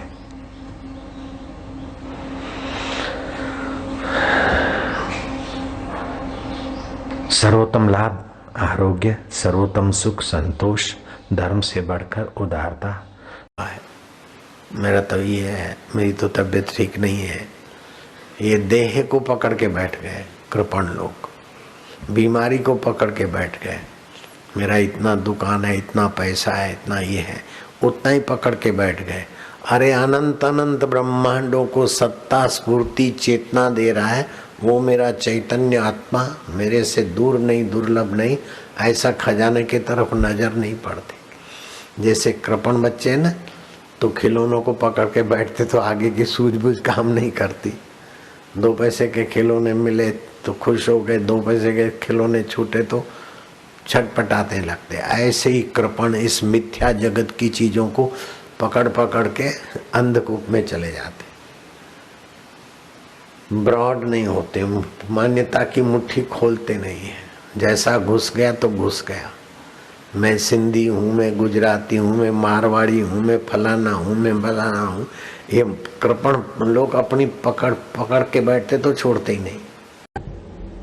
उद्देश्य ईश्वर हो बस। जिसका उद्देश्य ईश्वर प्राप्ति, ईश्वर ज्ञान, ईश्वर सुख है, उससे जो भी होगा बढ़िया होगा। फिर चाहे गुरु गोविंद सिंह की नाई सिखों को तैयार करे और मारा दे धमाधम, हनुमान की नाई अपनी सेना को हनुमान जी तैयार करें ईश्वर प्रीति के लिए, और ईश्वरों ने प्रेरणा दे रहे हैं ईश्वर तत्व में टिकने के लिए, हनुमान जी को भी सेवा की प्रेरणा दे रहे हैं। और रावण से युद्ध कर रहे हैं ताकि रावण की द्वेषा भक्ति है दृढ़ हो, ताकि मुझे मिले। तो ईश्वर पर युद्ध करने का दोष नहीं, युद्ध का तो रावण ने निमित्त बनाया था। कंस पर दोष हो सकता है लेकिन कृष्ण पर नहीं। कृष्ण तो बस मंगल के लिए सामने वाला जैसा अधिकारी वो कर लेते हैं, लेकिन कर्तृत्व भाव नहीं। निर्ममो निरअहंकार। आपके दाएं हाथ से बाएं हाथ से भलाई कर दी, आपके मुंह ने सारे शरीर से भलाई कर ली, आपकी आंखों ने सारे हाथों पैरों को ठीक जगह पे रास्ता दिखाया, तो क्या आप अहंकार करते? मेरी आंखों ने पैरों को ठीक रास्ता दिखाया। आंखें अहंकार करती है क्या? जीभ अहंकार करती है क्या? मैंने घुमा घुमा के ठीक से चबा के रसमय भोजन किया तभी पचा है, मैं नहीं होती तो भूखे मरते सब। जैसे आपके सभी अंग आपके हैं, ऐसे ही सारा संसार भगवान और भगवत महापुरुष, भगवत प्राप्त महापुरुष को अपना स्वरूप लगता है। कितनी विशाल दृष्टि है, कितनी तात्विक दृष्टि है। अमहर्ष अर्थात दूसरे की उन्नति और सफलता देखने की ताकत नहीं। जिसकी सफलता और यश हो रहा है उसकी गहराई में मैं हूं करके तुम मजा ले। उसको तो सफलता और यश में मेहनत पड़ेगा, लेकिन तू ज्ञान की नजर से तो वैसी मजा अपने आप ले लेगा। सुखी को देखकर मैत्री प्रसन्नता, इसके रूप में हम ही सुखी। और इसका इतना मान और हमारे को कोई पूछता नहीं, इतनी जय करा है तो पच मरना लगेगा भाग्य में। इसकी अपेक्षा इसके रूप में हम ही तो है, हम ही तो फलाने होकर प्रसिद्ध हो रहे। अगर यार है तो हम हैं, दिलदार है तो हम हैं, बादशाह है तो हम हैं, शहनशाह है तो हम हैं, यश वाले हम हैं, विद्वान है तो हम हैं। हमारे अनेक रूप है, वाह वाह। और कोई कह दे चल रे गधा, तेरे अनेक रूप है। बोले अभी तुमने सच कहा, गधे में भी मैं हूं। अरे गधा शब्द भी तुम्हें मौज करा दे भैया, तुम केवल तात्विक दृष्टि करो, तुमने अच्छा पहचाना है भैया। चल रहे चल, बिल्ली जैसी देखती है। हाँ, तुम मेरे को अच्छा पहचानती, मैं केवल एक शरीर में नहीं हूं, बिल्लियों में भी मैं हूं। और बिल्ली जैसा देखने की कला भी मुझे आत्मा की है। वाह, तुझे दुखी होने की जरूरत नहीं। ननंद, भाभी, देरानी, जेठानी, चाहे कुछ बरसो, दुखी होने के लिए अपनी बेवकूफी चाहिए। अपनी बेवकूफी छोड़ दो तो दुख किस बात का है। आप हरिद्वार की माया पुल से गुजर रहे हैं और कोई लुफंगा आपको दो चार सुना देता है, और लुफंगा अकेला नहीं है, दो चार उसके साथ ही दिए। आप हाथ जोड़ के खड़े हो गए, वो आपको सुनाता जा रहा है, दूसरे आपको डांटते जा रहे। आप कह रहे हैं भाई साहब आप जो कहते हैं ऐसा तो मुझ में नहीं। भीड़ इकट्ठी हो जाएगी, आपके लोग पक्षधर होंगे और लुफंगों की अपने आप पिटाई हो जाएगी। क्योंकि जो सही सुनो है प्रकृति उसके पक्ष में होती है। जयराम जी की, जो क्षमावान है, धैर्यवान है, आत्मवान है, प्रकृति उसके तरफ खींच के चली आएगी। धैर्यवान बनो, सही सुनो बनो, ईश्वर के रास्ते चल रहे हो, सत्य सत्य होगा। मौका मिले तो बता दिया, पूछे तो, नहीं तो कोई बात नहीं। जो तिद भावे सो भली कार। अपने चित्त की रक्षा आप कर सकते। दुखी होना न होना आपके हाथ की बात है। मस्के पॉलिश का शिकार होना न होना आपके हाथ की बात है। हाड़ मांस के शरीर को मैं मानना, नश्वर वस्तुओं को मेरी मानना न मानना आपके हाथ की बात है। मन में दुखाकार वृत्ति पैदा हुई और मैं दुखी हूं ऐसी बेवकूफी रखना, अथवा मन की दुखाकार वृत्ति में उसका दृष्टा हूं ऐसी समझ रखना, ये आपके हाथ की बात है। आपके हाथ का कर लो तो भगवान भगवान के हाथ का तुरंत करेंगे, मुलाकात हो जाएगी, साक्षात्कार हो जाएगा। आपके इससे जो आता है वो आप कर डालो। मैं बीमार हूं, अब मैं ऐसे रहूं, मैं वैसे रहूं, आग्रह मत करो, अपनी कोशिश करो, फिर तेरी मर्जी। बीमार मैं हूं ये बेवकूफी अब नहीं रखूंगा। बीमार शरीर है, पीड़ा पैर को हो रही है, हाथ को हो रही, घुटने को हो रही, पेट को हो रही, मन में असंतोष अशांति है, लेकिन मैं इससे असंग हूं। इस सूझबूझ को रखो तो आधी पीड़ा तो वैसे ही कम हो जाएगी। मैं ऐसे रहूं, फलाना मेरी ये बात माने, फलाना मेरे को ऐसे रखे, फलाना मेरे को मदद करे। जब मदद करेगा तो आप उसके गुलाम हो जाओगे, और नहीं करेगा तो आप उसके दुश्मन हो जाओगे। आप किसी के गुलाम क्यों बनते हो, किसी के दुश्मन क्यों बनते हो? सभी के आत्मा आप हो। अपनी महिमा को जानकर मस्त हो जाओ भैया। मैं श्री कृष्ण की बात फिर से सुना चुका हूं और फिर अभी सुनाना चाहता हूं। सुना दूं? स्वर्गलोक में चर्चा चली कि सबसे ज्यादा प्रसन्न, ज्ञान दृष्टि से संपन्न, समाज को हंसते खेलते उन्नत करने वाला इस वक्त धरती पर कौन फिरस्ता है, कौन देव पुरुष है, कौन महात्मा है, कौन भगवान स्वरूप संत है। कई संतों के नाम आते, संतों के संत श्री कृष्ण का सर्वोपरि नाम उभर आया कि ये महासंत हैं श्री कृष्ण भगवान। कोई कैसा भी व्यक्ति हो, वस्तु हो, परिस्थिति हो, उसमें से सद्गुण लेकर मस्त रहते हैं। कभी अपने चित्त को मलिन नहीं होने देते, अपने चेहरे पर शिकन नहीं आने देते।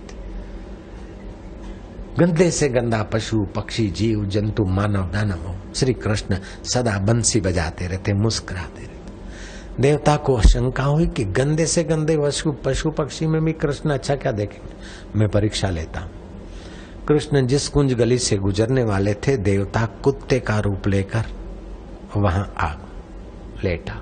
कुत्ता ऐसा पूंछ कटी, शरीर पे चांदे पड़े, कीड़े खदबदा रहे, मक्खियां भिनभिना रही, फटा मुंह, फटी आंख, जिंदा है कि मरा है पता तक नहीं चले, ऐसी हालत में ग्वाल गोप निकलते गए नाक दबोच के। कृष्ण का साथी कृतवर्मा, साकेती आदि जब निकले साथ साथ, किसी ने कहा कृष्ण वो कितना अभागा जीव है, पूंछ कटी है, बदबू कितनी, ओह घाव पड़े, मक्खियां भिनभिना रही, कीड़े खदबदा रहे, कितना पापी प्राणी होगा। कृष्ण ने कहा उसके दांत चमक रही है, उसके पुण्य का फल कैसा होगा। पागल, ये देखकर तुम खुशी रहो ना। जब ऐसे गंदे कुत्ते के चमकते दांत देखकर अपने श्री कृष्ण अपना दिल खुश रखते, तो आपके जीवन में भी तो ऐसा कोई भी आएगा तो भले दांत न चमके तो कम से कम टाल तो चमकती होगी। आजकल बाल हट गए होंगे, तेल की बचत तो करता है, ये तो सद्गुण है भैया जान में। अगर टाल नहीं हो, बाल है तो इतनी उम्र में भी बाल टिकाए रखा है तो संयमी तो है, कुछ तो है, खाने पीने का अकल वाला तो है। और नहीं तो किसी सिद्धांत में तो वो आपका है, मनुष्य के रूप में आपका है, भारतवासी के रूप में देशवासी है, हिंदू रूप में भी आपका है, गुरु भाई के रूप में भी आपका है। तो जहाँ वैमनस्यता है उसको हटाकर जहाँ समत्व है वहां का ही तुम याद करके अपने दिल को बढ़िया क्यों नहीं बनाते। अरे हमारा ऑफिस का आदमी ना बहुत बदमाश है, ऐसा है, ऐसा है, ऐसा इमली क्यों खाता है, कम से कम तेरा ऑफिस फॉलो तो है ना, क्लास फॉलो तो है यार, इसकी मौज लेके तुम मस्त रहे। ये ऐसा है, ये ऐसा है, गाय बेकार है क्योंकि सवारी के काम नहीं आती, घोड़ा तुच्छ है क्योंकि दूध नहीं देता, हाथी ढेर खाता है, चौकी नहीं करता, और कुत्ता भौंक कर डिस्टर्ब करता है। ये सब बेकार है, ये सब बेकार है। तो तू बड़ा कार का है क्या? तू भी तो बेकार है। नाक से लींट निकलती, मुंह से थूक निकलती है, नीचे के अंगों से गंदगी निकलती है, और पवित्र भोजन को भी तू विष्टा बना देता है, और न पचे तो पॉइजन बना देता है। फिर भी तू जिला रहा है। नहीं तेरे ऐसे बेवफा शरीर के साथ तू इतना उदार है, तो दूसरों के साथ तू उदारता नहीं करेगा तो कैसे जिएगा लाला? तो औदार्य से जीना। देखो मैं ये बातें किसी एक शास्त्र के आधार पर नहीं कह रहा हूं, मैं अपना अनुभव और अपनी वाणी भी मिला के कह रहा हूं। आप सभी ये मेरी बात मानो, मेरा आग्रह नहीं है, लेकिन प्रार्थना है कि ये बातें अमल में लाने से आपका चित्त ध्यान भजन में लगेगा और दुख सुख में सम रहकर भगवत प्राप्ति का अधिकारी फटाफट बन जाएगा। ऐसा मुझे लगता है, आपको लगे न लगे ये आपके हिस्से की बात है।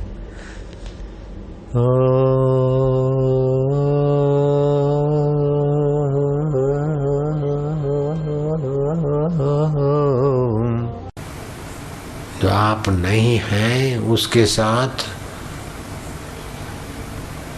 जड़ चेतन की ग्रंथि में, यद्यपि त्रिकाल में सा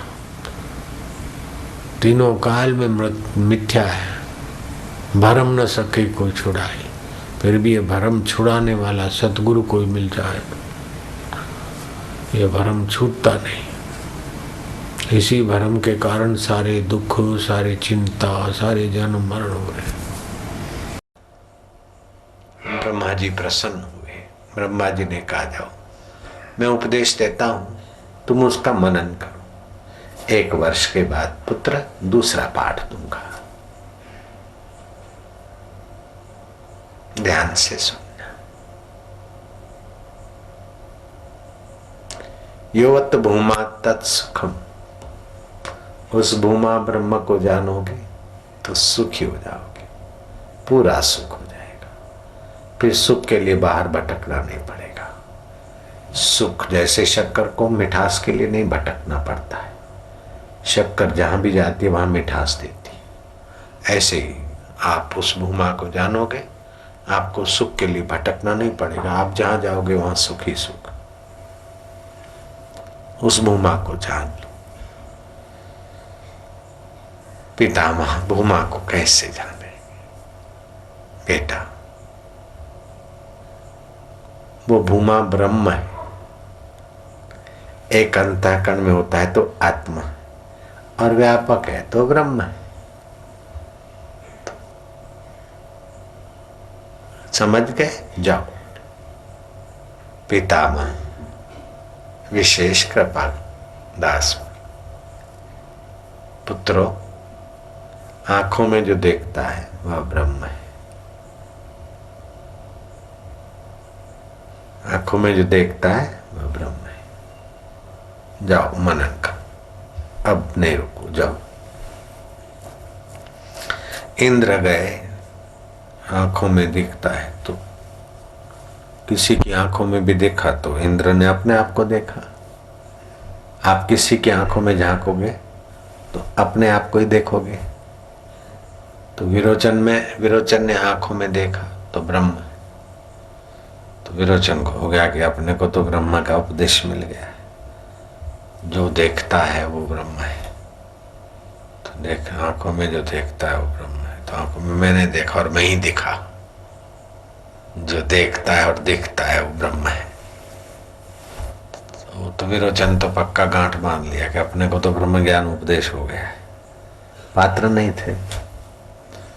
मौज से रहो, यही ब्रह्म है। जो देखता है वही ब्रह्म है और जो देखता है वो भी ब्रह्म है। या पर्यंत जीवेत सुखेन जीवेत रणम कृत्वा घृतम प्रीवेत। जब जियो तब तक सुख से जियो, उधार करके भी घी पियो। फिर किसने देखा है? तो विरोचन तो वहां ब्रह्म ज्ञानी होकर अपना ब्रह्मवाद चलाया। तो विरोचन का वाद है ब्रह्म ज्ञान के विषय में, विरोचनवाद। उसकी फिर लंबी चौड़ी व्याख्या हुई। उसको बोलते 4 वक मत। ठीक, शाबाश, सारा बात उल्टा। 4 वक मत, ये विरोचन का उपदेश। जैसे 4 श्लोक कहे थे ब्रह्मा जी ने नारद जी को, और नारद जी ने व्यास जी को बताए। व्यास जी ने उसी 4 श्लोकों का विस्तार 18,000 श्लोक भागवत कर दिया। ऐसे ही 4 वाक्य विरोचन को मिले और विरोचन ने 4 ग्रंथ बना लिया। अर्थात शरीर ही ब्रह्म है। लेकिन देवताओं के राजा इंद्र सतपात्र थे।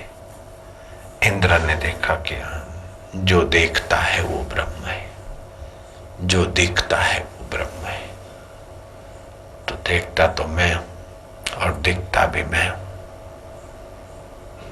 तो ये ब्रह्म हुआ। लेकिन सतपात्र थे, शुद्ध बुद्धि थी थोड़ी। साल भर के बाद ये चिंतन करते करते कोई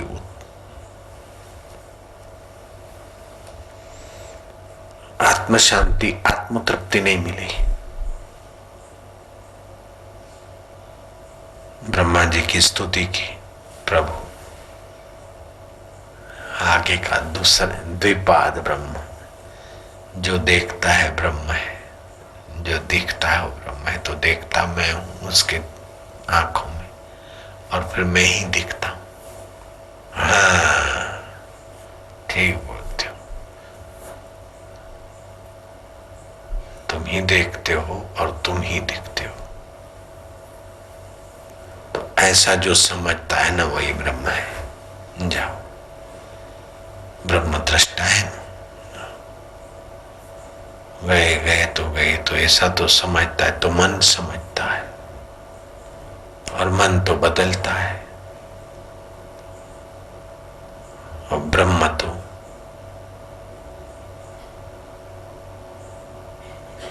आनंद स्वरूप है। मन दुखी होता है, फिर गए कि मन तो दुखी भी होता है, ब्रह्म आनंद स्वरूप है। बुद्धि भी बदलती है। हाँ, तो मन भी बदलता है, बुद्धि भी बदलती है। जो नहीं बदलता है वो ब्रह्म है। हाँ, ठीक जानते हो, वही ब्रह्म है। फिर आए कुछ समय के बाद ब्रह्मन। ये तो जीव जानता है कि मन बदला, बुद्धि बदला है। मेरा मन बदल गया, मेरा बुद्धि बदल गया, तो जीव जानता कि ये जीव जानता है उसको जो जानता है। तो उसको जो जानता है वो मैं कौन हूं, मैं कौन हूं खो गए तो बस वही हो गए। तो इंद्र सतपात्र थे तो आखिरी सूक्ष्म बॉटम तक पहुंचे, और विरोचन पात्र नहीं थे तो असर ऊपर की हो गई। ऐसे ही आश्रम में भी रहने वाले सतपात्र होते तो बेईमानी नहीं करते, सच्चाई से बोल देते। कुपात्र होते तो मेरे साथ भी धोखा करते, आश्रम के साथ भी गद्दारी करते। तो उपदेश तो वही का वही, भोजन भी वही का वही, लेकिन सतपात्र अपना उद्धार करते, ऊपर उठते, और कुपात्र बक बक करते। सतपात्र सच्चाई से सेवा करते और कुपात्र अपना दिन निकाल रहे हैं। सतपात्र अपना परलोक संवार रहे हैं, इस लोक में भी गुरु की नजर में, गुरु के हृदय में आ रहे हैं। और कुपात्र परलोक तो बिगाड़ रहे हैं, अपने माँ बाप पर भी नालत और अपने कर्मों पर भी नालत, और अंतरात्मा भी उनको नालत कर रहा है। जप माला आदि करते हूँ, अगर उब गए हैं तो थोड़ी उसमें वैरायटी लाओ। जपते जपते उब गया, मन नहीं लगता तो जोर जोर से जपो। कोई नहीं है तो जोर जोर से मंत्र जपो, अगर कोई है तो फिर आम मंत्र का जप करके थोड़ा कीर्तन करो। थोड़े 10-5 श्वास लिए और छोड़े, मूड बदल जाएगा। अगर क्रोध भी आ जाता है उस समय 10-5 श्वास लिए और श्वास की रिदम बदला तो क्रोध पे कंट्रोल हो जाएगा। तो सूक्ष्म शरीर कैसे बनता है? पंच कर्म इंद्री, पंच ज्ञान इंद्री, पंच प्राण, मन, बुद्धि, ये 17 तत्वों का सूक्ष्म शरीर होता है। और 5 भूतों का स्थूल शरीर होता है। तो दोनों के मेल से जन्म बनता है और वियोग से मृत्यु दिखती है। लेकिन वो तत्व जो है चैतन्य, जिसको मैं बोलते हैं, उसका न जन्म होता है न मृत्यु होती है। वो तो जैसे आकाश व्यापक है, ऐसे वो तत्व चैतन्य व्यापक है। जैसे आप कार भगाते तो कार में आकाश तो है, लेकिन यहाँ का आकाश लेके कार नहीं भागेगी। यहाँ का आकाश यहीं छूट जाएगा, दूसरा पसार हो जाएगा कार में से, क्योंकि सर्वव्यापक है आकाश। घड़ा उठाया, पैक कर दिया एकदम, बॉल उठा के ले जाओगे तो इधर का आकाश बॉल लेके नहीं जाएगा, तो पसार हो जाएगा। ऐसे ही वो चैतन्य परमात्मा सर्वत्र है, ज्यों का त्यों है, लेकिन जीव वही का वही है। तो जीव के अपने संस्कार होते हैं, चैतन्य तो सत्ता मात्र है। तो अब खास बात सुनना है कि प्राण की प्रधानता से मरने के बाद ऊंचे लोकों में जाता है, और नीचे प्राण होते अपान की प्रधानता से नीची योनियों में, नरकों में और नीची योनियों में खरगोश, कुत्ता, कबूतर ये उसमें जाता है, और मिश्रण से मनुष्य योनि में आता है ये जीव फिर से। अब सबसे ऊंची बात पे ले आता हूं तुमको जल्दी से, कि कोई तुमको कहे कि तुम प्राण हो अथवा अपान हो, अथवा तुम पापी हो, तुम पुण्यात्मा हो, तुम सभी भाइयों को कोई बोले कि तुम सब पाकिस्तानी हो, तो आप क्या उसकी बात मानोगे? नहीं, हम हिंदुस्तानी। माइयों को बोले कि तुम तो दाढ़ी मूछ वाले पुरुष हो, और पुरुषों को बोले कि तुम तो बच्चा पैदा करने वाले माइया हो, तो आप उनकी बात नहीं मानोगे। ऐसे ही ब्रह्मा जी भी आके कह दे कि तुम प्राण हो, अपान हो, मन हो, बुद्धि हो, अहंकार हो, सुखी दुखी होने वाले हो। सुखी दुखी होने वाला ये 5 कोश है, हम इनको जानते। इतना अगर पक्का निश्चय हो गया तो न नीच योनि में जाना है, न ऊंचे योनि में जाना है। अपने आत्मा में एकाकार होकर ब्रह्मा विष्णु महेश की नाई पूर्ण पुरुष हो जाना है। इतनी ऊंची उपलब्धि है।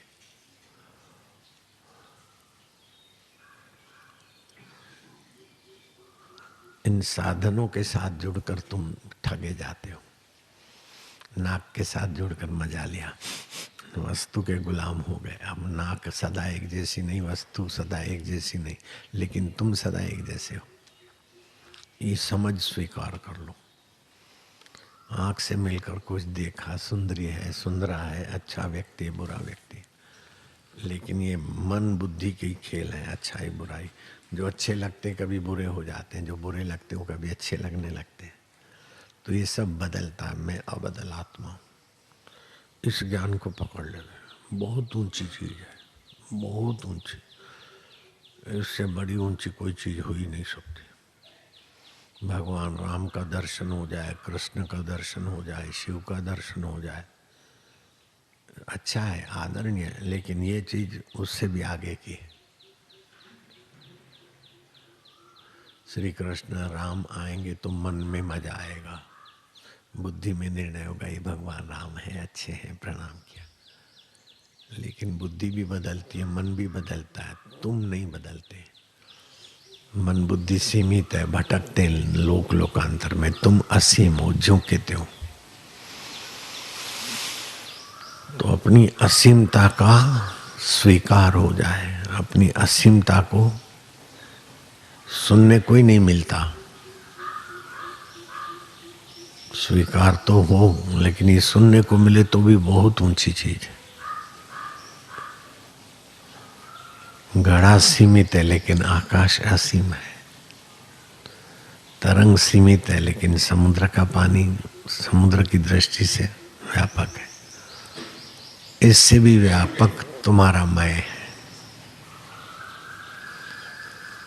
तो मैं दुखी नहीं होता, मैं सुखी नहीं होता, मैं को बंधन ही नहीं होता। लेकिन शरीर को मैं मान लिया तो अहंकार हो गया, मन को मैं मान लिया, बुद्धि से मैं, बुद्धि को मैं मान लिया, अहम को मैं मान लिया तो परेशानी।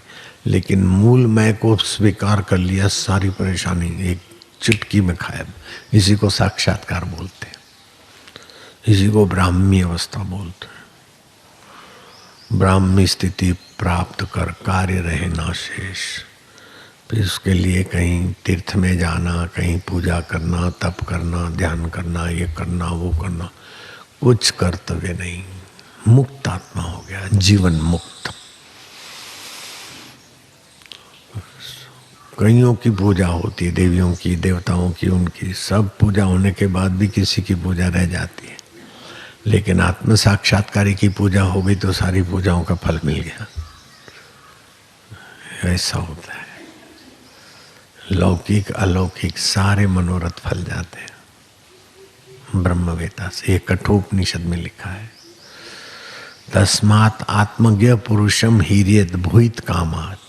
अपनी कामनाओं पूर्ण करने के लिए आत्मज्ञानी की पूजा करो। तो पूजा शरीर से होती है, जप मन से होता है, ध्यान भी मन से होगा, लेकिन स्वरूप का निश्चय तो अपने मैं से ही होगा। मन भी बदलता है, शरीर भी बदलता है, प्राण की रिदम भी बदलती है। अभी तो लेते हैं श्वास प्राण, लेकिन वो अंदर 5 प्रकार का हो जाता है। चलता है तो प्राण, नीचे से बमबाजी अपान होता है। दूसरा जो मुख व्यापक है वो व्यान बोलते हैं, और कंठ में पानी को और खाने को अलग फेंकने का काम करता है तो उदान, और सारे शरीर में व्याप्त है तो समान। 5 प्राण हो जाते। तो तुम 5 प्राण भी नहीं हो, 5 इंद्रियां भी नहीं हो, 5 ज्ञान इंद्रियां भी नहीं हो, 5 कर्म इंद्रियां भी नहीं हो। तो कर्म इंद्रियों के तो साधन यहीं पड़े रह जाते, लेकिन उनकी सूक्ष्मतम मात्राएं प्राण के साथ जाती है। तो ये भटकना, जन्मना, मरना तब तक रहता है जब तक अपने असली शुद्ध आत्मा को नहीं जानते, मैं को। तो 5 भूतों से, अष्टधा प्रकृति से सब बनता है, उसी में सब घूम रहा है। वास्तव में अष्टधा प्रकृति के मूल में भी है तो वही चैतन्य, लेकिन अपने शुद्ध चैतन्य का ज्ञान होते हुए उसकी स्वीकृति मौज कर देगी। ना समझी से ही मृत्यु का भय होता है। तुम्हारी मृत्यु हो ही नहीं सकती। सारे भगवान, सारे देवी देवता मिलकर भी तुम्हें नहीं मार सकते। शरीर तो उनका भी नहीं रहता। तो मैं अमर हूँ, दुख मरने वाला है। मैं अमर हूँ, सुख भी मरने वाला है।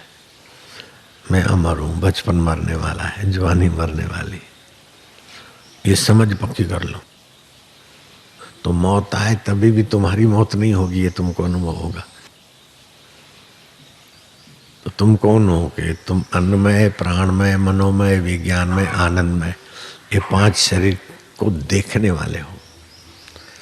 बुद्धि के निर्णय को भी मैं देखता हूँ, मन के संकल्प विकल्पों को भी जानता हूँ।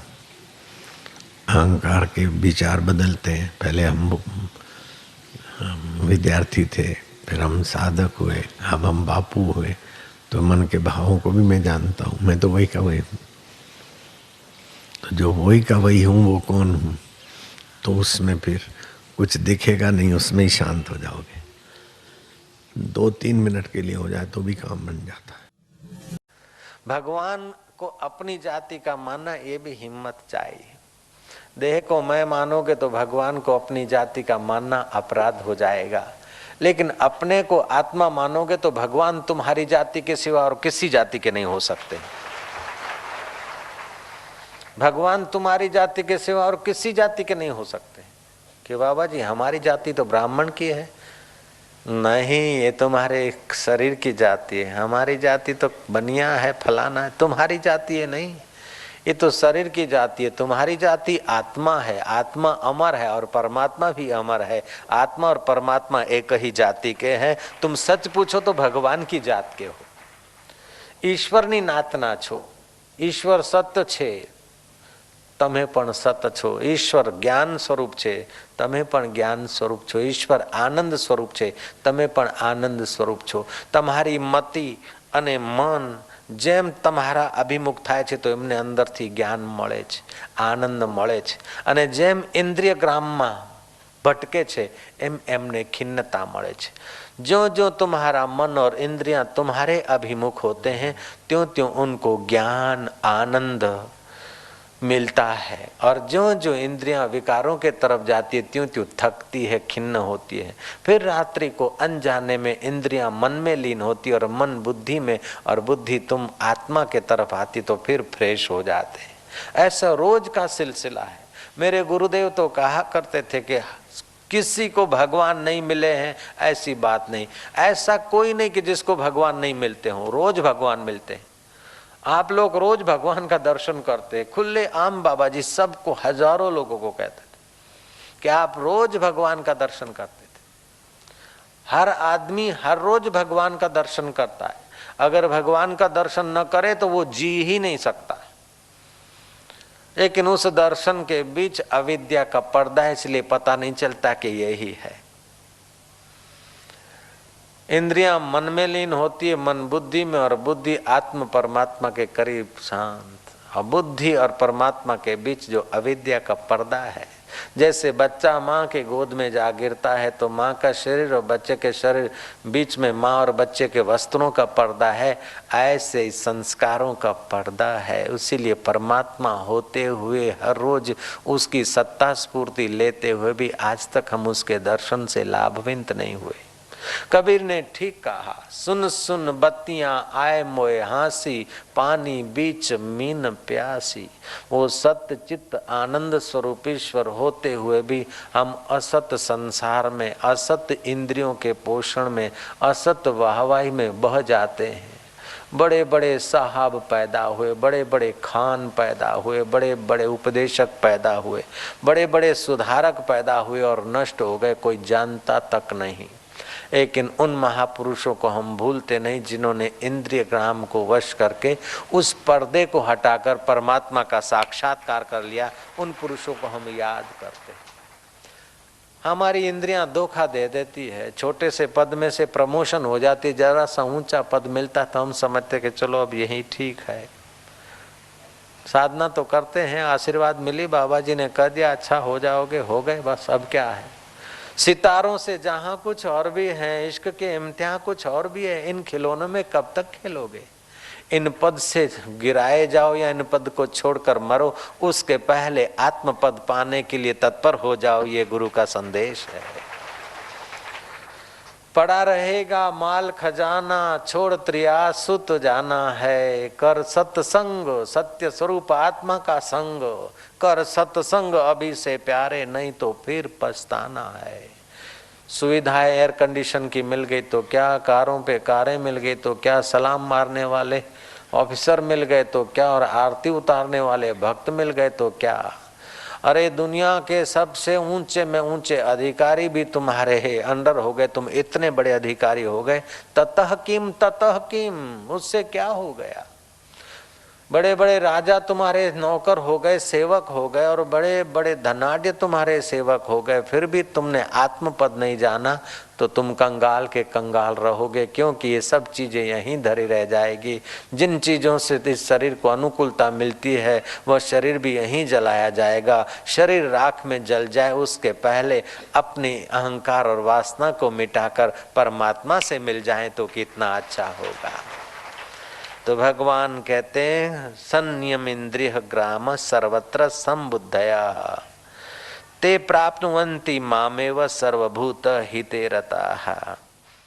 ज्यादा भोग सामग्री जिसके पास है वो सचमुच आध्यात्मिक जगत में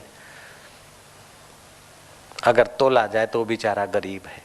जितना ज्यादा सामग्री और सुविधाएं हैं वो बेचारा आत्मधन की दुनिया में गरीब है। और जिसके पास कम सुख सुविधा इंद्रियों के भोग है वो आध्यात्मिक जगत में अमीर है। श्री राम, भारत देश आध्यात्मिक जगत में अमीर है और स्विट्जरलैंड गरीब है।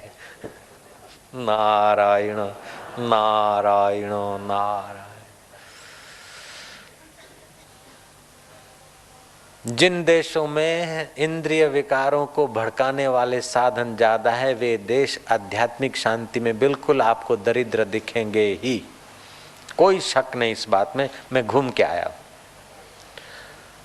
आध्यात्मिक शांति में वे दरिद्र दिखेंगे। उन देशों के बच्चे या बड़े लोग इतनी संख्या में शांति से बैठ नहीं सकते। अगर 5 बच्चे भी हों इस इतनी सभा में तो सभा डिस्टर्ब हुए बिना नहीं रहती। बड़ा कंट्रोल करना पड़ता, बड़ी कथाएं सुनानी पड़ती, बड़ी डांट, मीठी डांट देनी पड़ती, तभी जाकर परदेश की कथाएं चलती। नहीं तो बच्चे हो उठ बैठ ये वो। इंद्रियों को जितने विषय विलास और सुविधाएं मिलती है उतनी वे बलवान होती और जीव को दुर्बल बना देती है। ऐसे लोग थोड़ी थोड़ी बात में जल्दी सुसाइड कर देंगे क्योंकि दुर्बल जीव हैं। थोड़ी थोड़ी बात में अशांत हो जाएंगे और थोड़ी थोड़ी चीज पर आकर्षित हो जाएंगे। समझे? नारायण नारायण नारायण। कहने का तात्पर्य है कि अभागे विषयों ने, इंद्रियों के आकर्षण ने हमको भगवान के सुख से दूर रख दिया है। वाहवाही कान सुनते, इस कान को मजा दिलाने के लिए वाहवाही की आसक्ति से आदमी न करने जैसा कर बैठता है। इस नाक की सुगंध के लिए दुर्गंध युक्त वस्तुएं और परफ्यूम भी आदमी संभाल कर रखता है और लगाकर अपने को खुश नसीब मानता है। इस लूली को लाड लड़ाने के लिए न जाने कितने रसीले पदार्थ बनाता है, व्यंजन बनाता है। आवश्यकता नहीं होती तब भी 2 ग्रास स्वाद की गुलामी में ठोंस देता और बाद में रोग को आमंत्रण करता है। अगर खाने में संयम नहीं हुआ तो पेट का रोग अनिवार्य है। देखने में संयम नहीं हुआ तो जीवन शक्ति क्षीण होना अनिवार्य है। बोलने में संयम नहीं हुआ तो व्यर्थ की शक्ति नाश होना अनिवार्य है। ऐसे पति पत्नी के संबंध में भी संयम नहीं हुआ तो अकाल मृत्यु भी अनिवार्य है। भगवान बोलते हैं कि संयमे इंद्रिय ग्रामम सर्वत्र संबुद्धय, इंद्रिय समुदाय को सम्यक प्रकार से नियम में रखना चाहिए। शादी कर लिया उसका मतलब ये नहीं कि विकारी सुख में अपने को निचोड़ डाले। भोजन कर रहे हैं उसका मतलब ये नहीं कि स्वाद के गुलाम बनकर अपनी हाजमा शक्ति को बिगाड़ दें। आंखें मिली है उसका मतलब ये नहीं कि व्यर्थ का बार बार विकारी नज़र से दृश्य को देखकर अपने को खपा दें। कान इसलिए नहीं मिले हैं, कान तो मिले हैं कि अपने स्वरूप का ज्ञान पाकर भीतर गोता मार के मुक्त हो जाए। कान इसलिए मिले हैं व्यर्थ का सुनकर अंदर में विकार भड़काने के लिए कान नहीं मिले। ऐसे हर इंद्रिय को, इंद्रिय ग्रामों को संयत करके जो समबुद्धि होने लगता है, अनुकूलता में भी सम और प्रतिकूलता में भी सम, मान में भी सम, अपमान में भी सम, गर्मी में भी सम और सर्दी में भी सम, ऐसा सम रहने वाला पुरुष भूत मात्र का हितैषी होता है। और ऐसे हितैषी पुरुष अपने को तो तार लेते हैं, अपने संपर्क में आने वालों को भी तार लेते हैं। अगर संपर्क में आने वाले सचमुच में मुक्ति मांगते हैं तो उनको मुक्ति का रास्ता दे देते हैं, और भुक्ति मांगते हैं तो भुक्ति का प्रसाद भी ऐसे संयमी पुरुष दे सकते हैं। भगवान वेद व्यास जी महाराज